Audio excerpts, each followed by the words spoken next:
our leader and the next Prime Minister of Australia, Bill Shorten.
Friends, delegates, true believers and fellow Australians, this conference comes at a pivotal time in our national life, and there is a restless moment in our national mood. The tests Australia face are great. The consequences of failure are grave. And never has the contrast between us and our opponents been more clear. Be it jobs, health, education, or energy, never has the choice between a Labor Party planning for the future and a Liberal Party stuck in the past been more stark. Never has it been more urgent for Australian society to put aside the old politics of division and the narrow advocacy of vested interests. Never has it been more important for all of us to be here today, to stand together, to face the future, to offer ourselves as a Labor government for all Australians.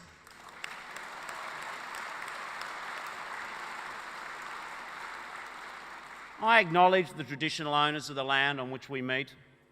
I pay my respect to their elders, both past and present. And as the party of land rights, of native title, of the apology and closing the gap, we pledge today to recognise Aboriginal and Torres Strait Islander peoples in our Constitution.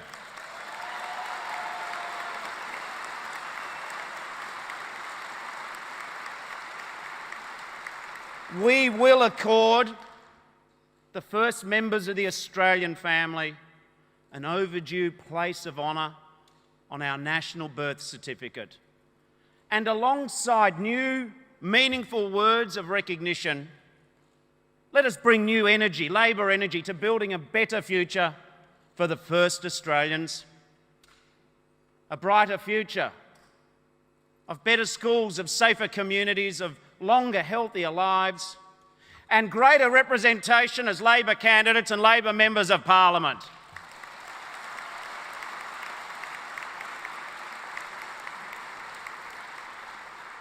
And please join with me in thanking my excellent Deputy Leader, Tanya Plibersek,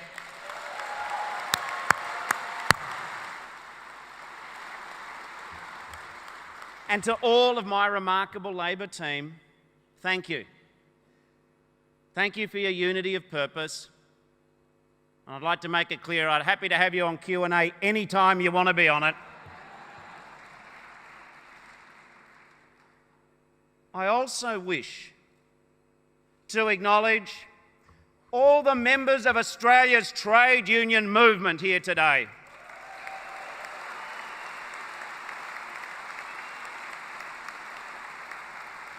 No group of people in all of modern Australian history have done more to guarantee safety at work, to build national wealth, to lift the living standards of ordinary people. No one has done more than our unions. And 10,000 royal commissions won't change that fact.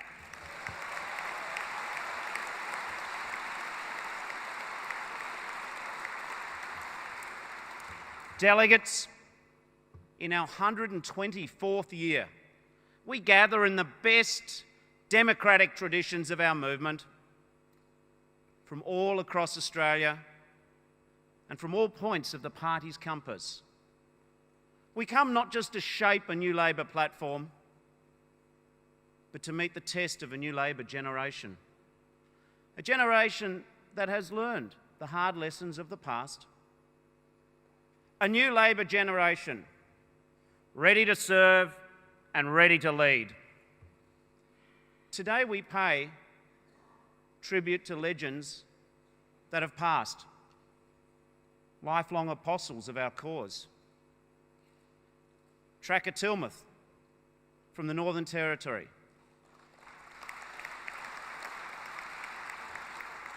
Kevin O'Leary, 85 years, a party member from Queensland.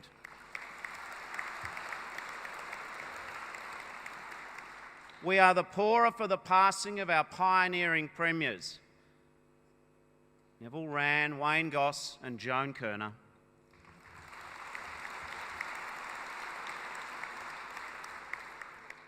And an iconic Prime Minister. Gough Whitlam did not just lodge in our hearts, and we owe him more than sentiment alone. Gough united and changed Labor, so Labor could unite and change Australia.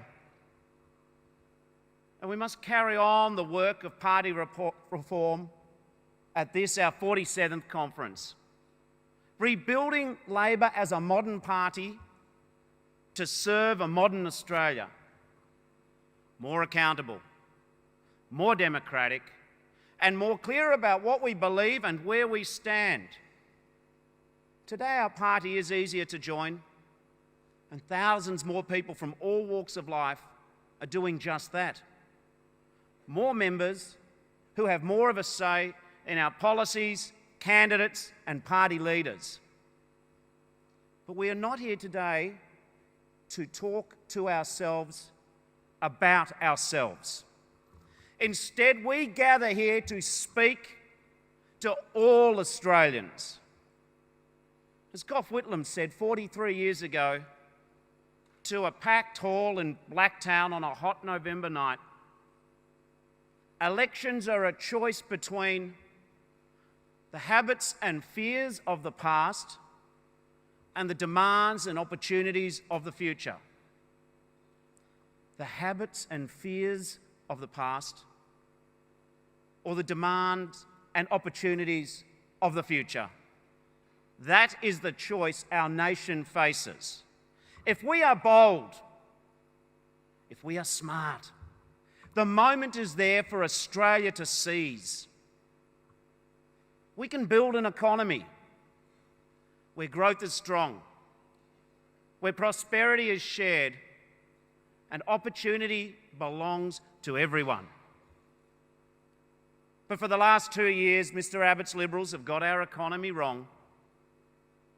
They have damaged confidence, driven up unemployment, doubled the deficit, and every Australian pays a price for their failure. Higher taxes and charges, rising cost of living, reduced opportunity.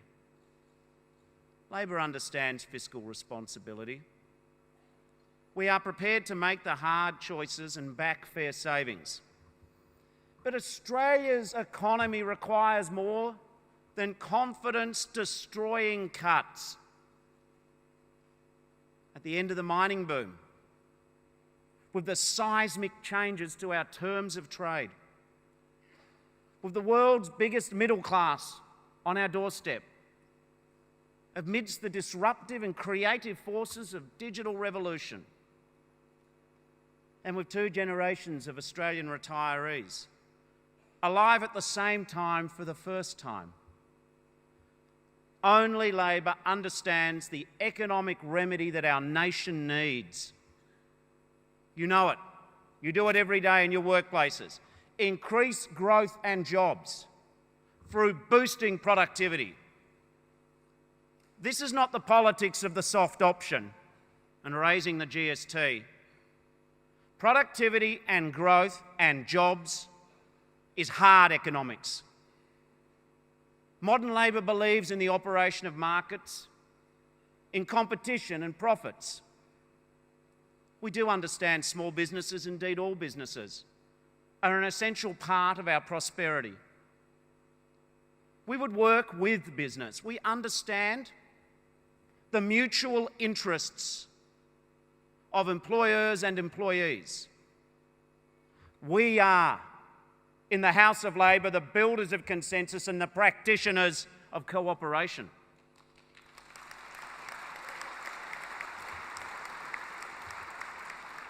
Labor also believes that some of the proceeds of productivity and growth should be fairly shared to empower the less well-off to share in the Australian dream.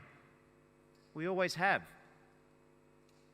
Because from education and healthcare comes progress, decency, and social justice.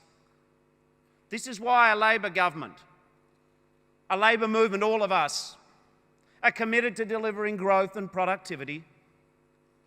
Chris Bowen will improve superannuation because Labor believes in the world's best retirement system, not the world's oldest retirement age.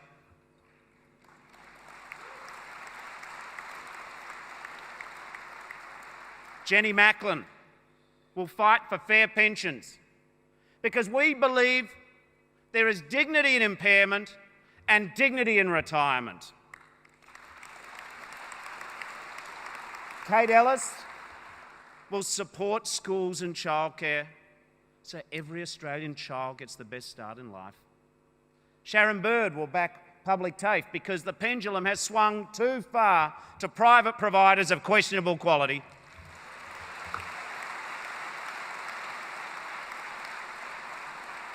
Jason Clare will prepare Australia for the digital economy.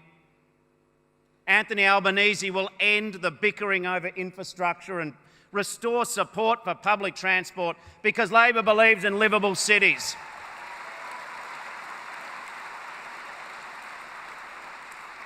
Richard Marles will deliver immigration policies that are safe and humane. Catherine King will support public hospitals and primary care because Labor believes in a health system where your Medicare card, not your credit card, guarantees you access to quality health care.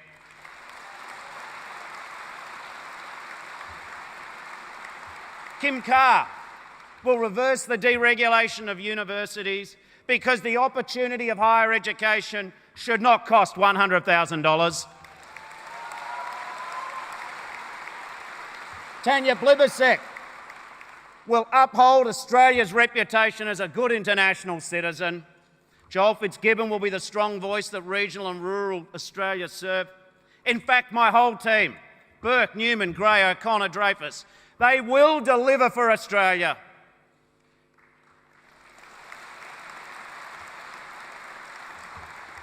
And we will deliver tax reform too.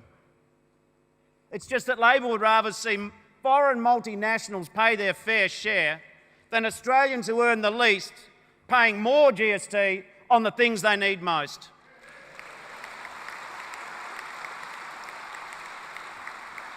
And delegates, all of us in Labor, the party of jobs, will strive to secure the jobs of the future.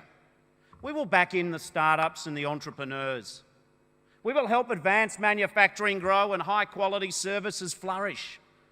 We will encourage more Australians to study science at university, and we will ensure that every Australian learns coding and computational thinking at school.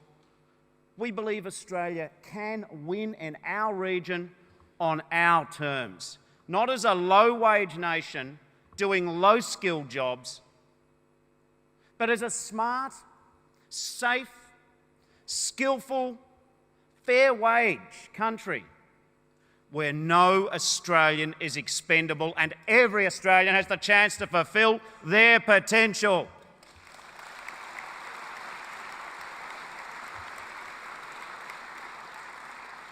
Friends, we should set no limits on our ambitions for Australia. And let us declare that we start first in this dream by treating women equally in our society.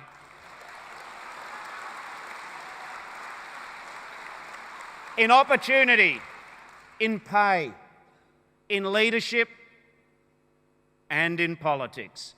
Let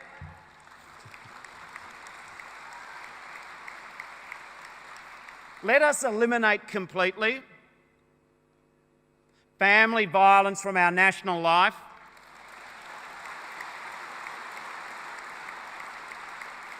Let us end the debilitating gender divide. Because if Australia can lead the way in equality for women, then we will truly be the richest nation in the world. Rich in every sense of the word. Our goal should be nothing less than the equal participation of women in work, equal pay for women at work, and an equal voice for women across our parliament. So let this conference decide and declare that within the next 10 years, by 2025, 50% of Labor's representatives in Parliament will be women.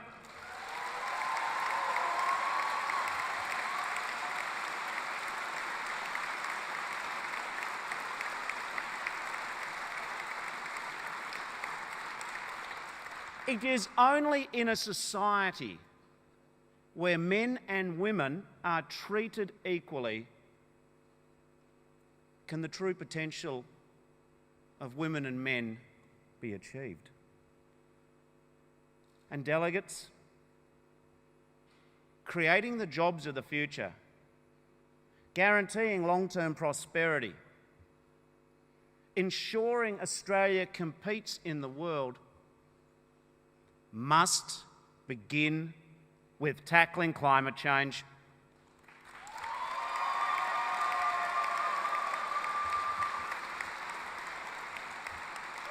Fourteen of the 15 warmest years on record have occurred in this century. 2014 was the warmest year in recorded history. The evidence is in, the science is settled. Climate change is not absolute crap, it's an inescapable fact.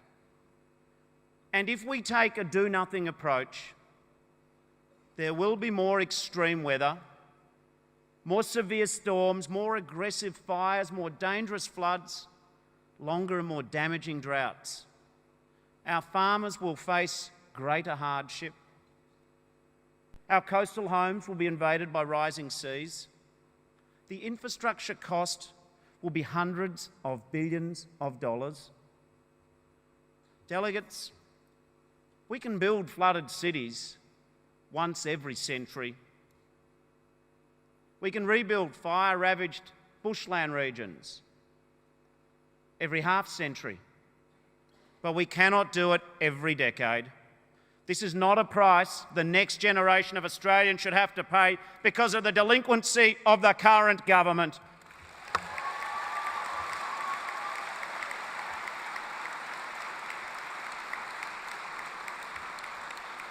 Climate change is an economic and environmental cancer, and it demands early intervention. Mark Butler's right. This is no longer a question of Australia leading the world. It's a matter of us just keeping up now. If the world's biggest capitalist nation and the world's biggest planned economy can agree climate change is a priority, it's time Australia did too.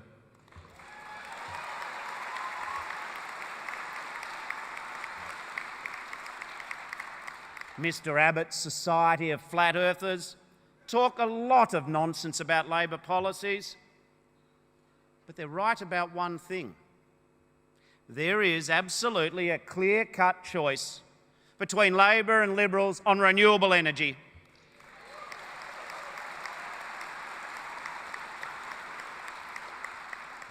This coalition government has tried everything in their power to destroy Australia's share in one of the fastest growing industries. Mr Abbott and Mr Hockey's attacks on renewables are grotesque, and their consequences have been devastating. Last year around the world, investment in renewables grew by 16%. In China alone, by 33%. In Australia, down by 88%. Only a Labor government can save the renewable industry now. Only Labor can restore the confidence and certainty that this dreadful government has smashed. This is why, in our platform, we must roll up our sleeves, set an ambitious new goal for renewable energy. By 2030, our aim for renewable energy should be to generate 50% of Australia's electricity. This is how we transform our electricity system.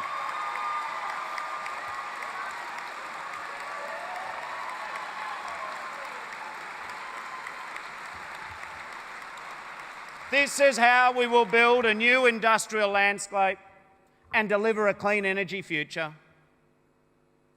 I want to see more solar panels on more Australian rooftops, on our homes, our schools, our shops and businesses, cutting power bills for consumers and putting electricity back into the national grid.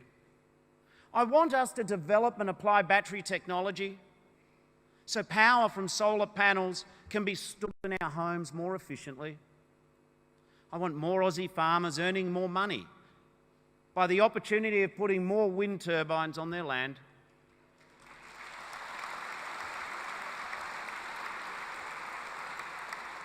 I simply want more investors to have the confidence to create more good jobs. And I want Australia to get our fair share of the $2.5 trillion in investment expected in Asia-Pacific renewables in 2030. A Labor government will work with businesses and unions to look after workers affected by modernisation in coming decades, helping with retraining and reskilling for new opportunities in new industries as Australians find new ways to live. Friends, boosting renewable energy is at the heart of Labor's plan to cut pollution.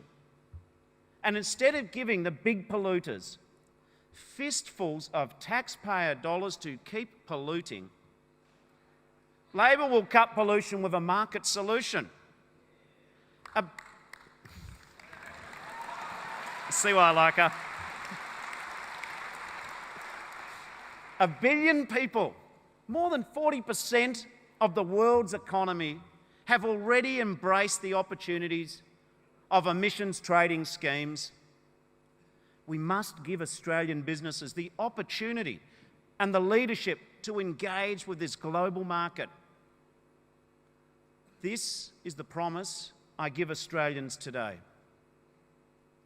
A Shorten Labor government will build an emissions trading scheme for Australia, and we will not be intimidated by the ridiculous, ignorant, fear-mongering scare campaigns that will come. We will win this argument.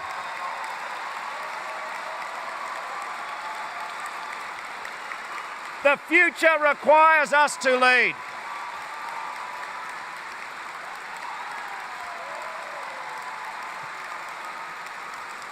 And let me say,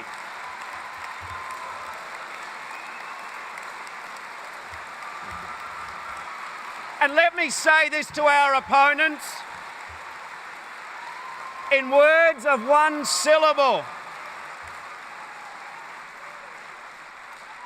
Let me say this again to our opponents in words of one syllable.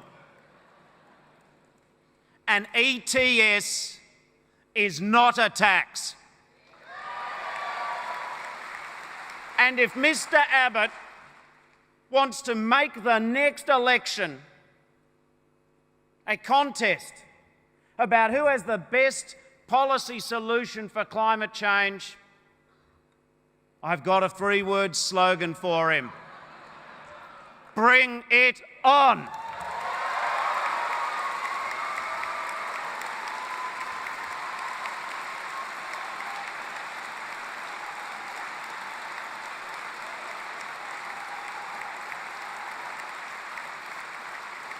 Delegates, just as any government serious about the future must tackle climate change, any government serious about national security and economic security must build our future submarines here at home.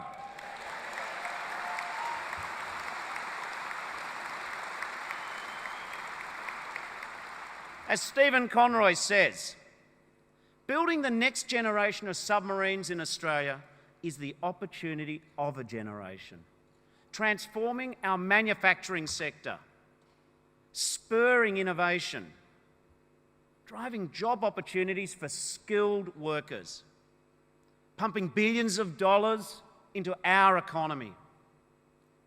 But if Mr. Abbott wants to send all that money, all those jobs, all that technology and innovation overseas, let me make this crystal clear. A Labor government will work with our industry, our unions, our allies, and our overseas industry partners to build, maintain and sustain our submarines in Australia.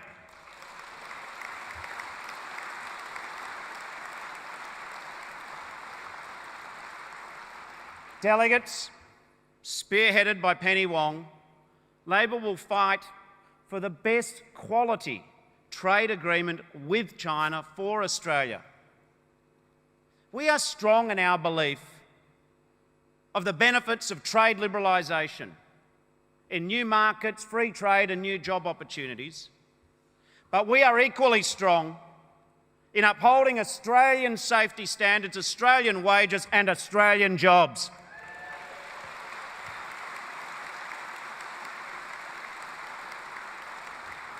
And delegates, if we have the confidence and maturity to engage in the global knowledge race and win in the world, then let Australia do this not just as a modern economy, but we need to be the modern society that we want to become, celebrating our success not just in sport, but in our arts, celebrating diversity in our multicultural communities. And let us make the next decade the first decade where our head of state is one of us.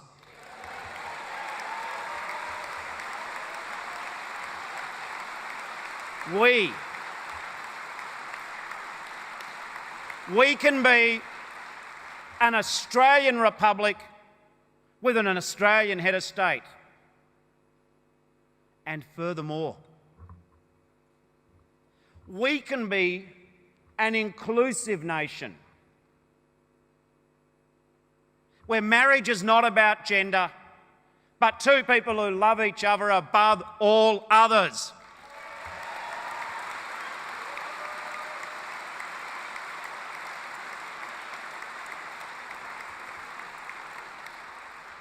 Delegates, Mr Abbott and the Liberals aren't just holding Australia back at a time when we're trying to get ahead.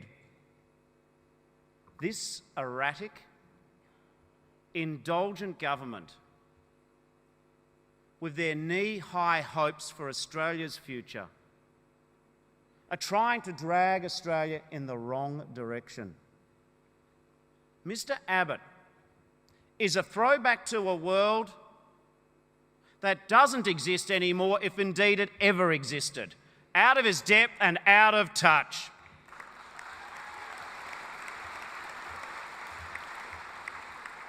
Australians deserve better than a Prime Minister who wants to make them afraid of the future. Friends, I know there hasn't been a one-term federal government in Australia for more than 80 years. But it's time there was. Now, usually with their ingrained sense of fairness, Australians give a government a second go. But just like in Queensland, just like in Victoria, one term is enough, more than enough.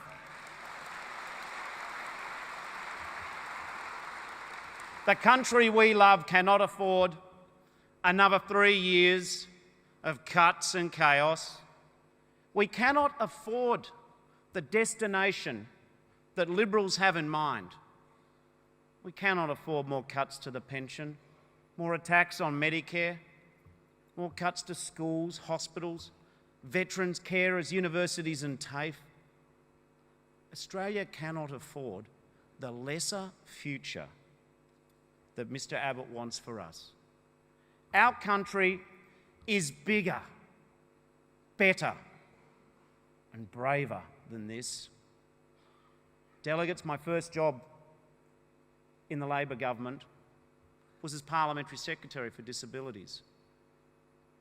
Then, in addition, after Black Saturday, I was given responsibility for bushfire reconstruction. Whether I was meeting with a family in the ashes of their home, contemplating the difficult start again of their lives, or talking with elderly parents, awake with that midnight anxiety, wondering who will love their adult child with profound disabilities as much as they do once they no longer can. It was a privilege to be witness to the modest, humble courage. The courage to take what life throws at you and to stand strong. This is the courage I saw at Beaconsfield nearly 10 years ago. I will never, ever forget. When I heard that they had found Larry Knight's body, how the experts wanted to stop the search, so the coroner could have a protected site. And how I heard those hard rock miners with steel in their voice. This isn't a recovery. This is still a rescue. Until we know different, there are men down there who are still alive. How right they were. This, in another form, is the courage of our armed forces and emergency services. Not giving up in the face of danger to help people in need. The courage, too, of first-generation migrants who leave the towns and villages where they grew up and the children they went to school with and to start a new life under our Southern Cross. It's the courage of nurses and teachers, carers and public servants, farmers and small business owners. The courage that Australians summon every day, working hard, taking risks, making sacrifices, raising children, building communities, helping each other. The courage of ordinary Australians who show us time and time again they are not ordinary. This is the courage Australians expect of their governments, the courage to reject the politics of division, the courage to bring our country together. And this is what Labor offers Australia: good jobs, quality healthcare, great education, and fairness for all.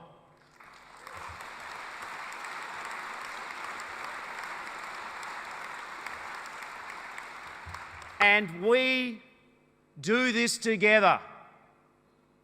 And what we achieve, we will achieve together. Together, we are ready to seize the moment, ready to serve a generous, optimistic, and open people. We are ready to lead a smart, modern, and fair Australia.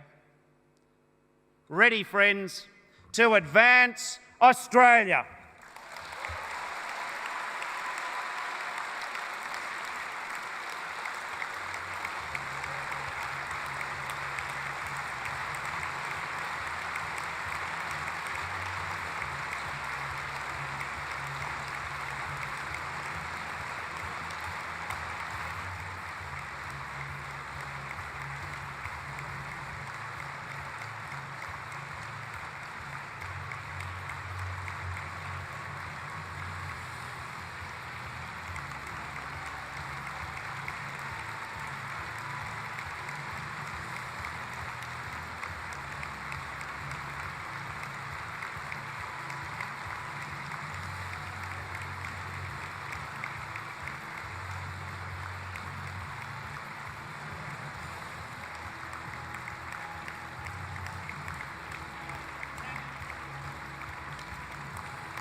Thank you, delegates.